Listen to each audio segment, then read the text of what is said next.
46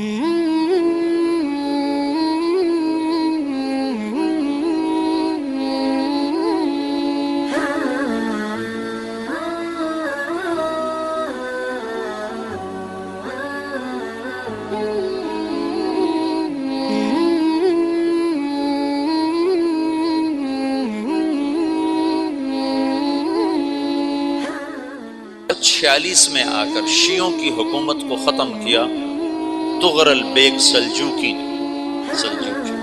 سلجوق مسلمان ہوئے تھے محمود غزنوی کے دور میں۔ سلجوق ان کے بڑے کا نام تھا۔ تو ایک دفعہ محمود غزنوی نے سلجوق سے پوچھا اگر مجھے تیری مدد کی ضرورت ہو تو کتنے آدمی پیش کر سکتے ہو؟ تو اس نے ایک تیر دیا کہ یہ ایک تیر ہے میرا، کسی کو یہ تیر بھیج کر میرے علاقے میں بھیج دو تو چند گھنٹوں میں 1,00,000 تلواریں تیرا پہرا دینے کے لیے تیار ہوں، ہمارے پاس اتنی طاقت ہے۔ تو یہ سلجوق کی نسل میں تھا طغرل بیگ۔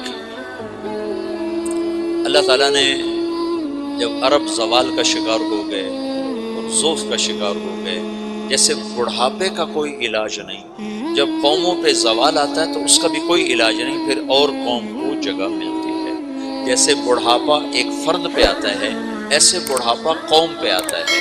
قوم کا بڑھاپا جوانی میں نہیں لوٹ سکتا، جیسے فرد کا بڑھاپا جوانی کی طرف نہیں لوٹ سکتا، قوم کا بڑھاپا جوانی کی طرف نہیں لوٹ سکتا، کوئی علاج نہیں۔ نئی نسل کا آنا ہی علاج ہے۔ تو عرب دھل چکے تھے، 600 سال بہت ہوتے ہیں حکومت کو، اپنی صفات گم کر چکے تھے، اب نئے خون کی ضرورت تھی۔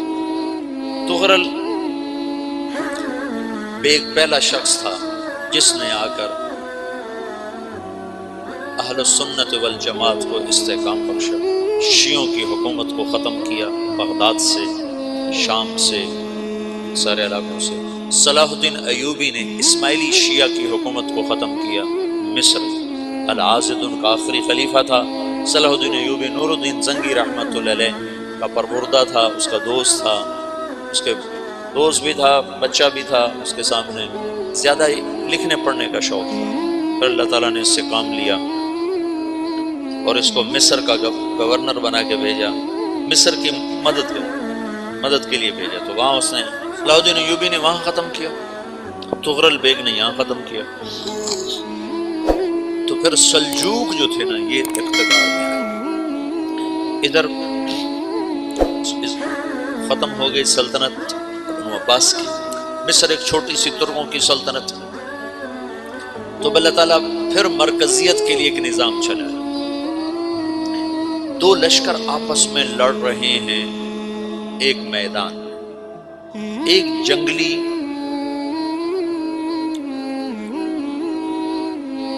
بدوؤں کا قافلہ، جنگل کے لوگ اپنے قبیلے کو لے کر، ایک جنگلی قبیلہ اپنے سردار کے ساتھ نقل مکانی کر رہا ہے ایک جگہ سے دوسری جگہ۔ اللہ کا نظام کہ یہ لوگ چلتے چلتے چلتے اس وادی میں پہنچ گئے جہاں جنگ ہو رہی ہے، دو لشکر آپس میں لڑ رہے ہیں۔ جب یہ وہاں پہنچتے ہیں تو ایک لشکر کے قدم اکھڑ رہے ہیں اور دوسرا غالب آ رہا ہے۔ ان کو نہیں پتا شکست کھانے والے کون ہیں اور فتح پانے والے کون، ان کو نہیں پتا۔ اس جنگلی قبیلے کے سردار کا نام بھی طغرل ہے، طغرل۔ تو یہ سردار کہتا ہے جو شکست کھا رہے ہیں ان کی مدد کرو، کچھ پتہ نہیں کون ہے، کہتا جو شکست کھا رہے ہیں ان کی مدد کرو۔ تو 400 وحشی جنگلیوں نے فاتح لشکر کے پیچھے حملہ کر دیا۔ تو یہ کافی ہوتا تھا، 400 دوڑ جب تلواریں پڑیں تو چند لمحوں میں نقشہ بدل گیا، بھاگنے والے جم گئے اور جمنے والے بھاگ پڑے۔ جب جنگ ختم ہوئی تو شکست خوردہ لشکر کے بادشاہ نے ان کو بلایا، اسے پوچھتا ہے مجھے جانتے ہو میں کون ہوں؟ کہا نہیں۔ کہا تو تم نے میری مدد کیوں کی؟ کہا انسانی ہمدردی کی وجہ سے، تمہیں شکست ہو رہی تھی اس لیے تمہاری مدد کی۔ اور اس نے اپنا تعارف کرایا، میں ہوں سلیمان سلجوقی ترکی کا بادشاہ۔ مسلمانوں کا لشکر تھا اور تاتاریوں سے شکست کھا رہا تھا، تاتاری فتح پا رہے تھے، مسلمان شکست کھا رہے تھے۔ تو وہ اللہ کی غیبی مدد بن کر آئے۔ تو وہ اس سے کہتا ہے میرے ساتھ رہنا پسند کرو، تم نے میرے اوپر احسان کیا ہے، میں اس کا بدلہ دینا چاہتا ہوں، میرے ساتھ رہنا پسند کرو۔ کہنے لگا کر لوں گا۔ تو اس کو لے کر ترکی آیا، اور استنبول اس وقت روم کی حکومت میں تھا، اسے فتح کیا استغرل کے آگے چوتھے پانچویں پڑپوتے محمد فاتح نے۔ تو یہ استنبول ہے، یہ ترکی ہے، بیچ میں ایک چھوٹا سمندر ہے، یہاں ایک جاگیر ہے۔ تو سلطان سلیمان کہتا ہے یہ جاگیر تجھے وقف ہے، ادھر سے رومی مجھے تنگ کرتے ہیں حملے کر کر کے، تو میرا دفاع کرتے رہنا، یہ جاگیر تیری۔ تو اس جاگیر پہ اس نے اپنے قافلے کو آباد کر دیا، اپنے قبیلے کو، اور ایک چھوٹی سی حکومت بنا لی، جو ایک صوبہ سمجھو سلمان سلجوقی کا، وہ ایک چھوٹا سا صوبہ ہے۔ وہاں جب یہ رہ پڑا تو پھر یہ ایک شیخ کے بیت ہوتا ہے، وہاں شیخ طریقت ہے، ان کے یہ بیت ہونے جاتے ہیں، وہ اس کو رات اپنے پاس ٹھہراتے ہیں۔ تو ایک کمرے میں ان کو ان کا خادم ٹھہراتا ہے۔ یہ جب کمرے میں جاتا ہے تو سامنے دیوار میں طاقچے پر قرآن پڑا ہوا ہے۔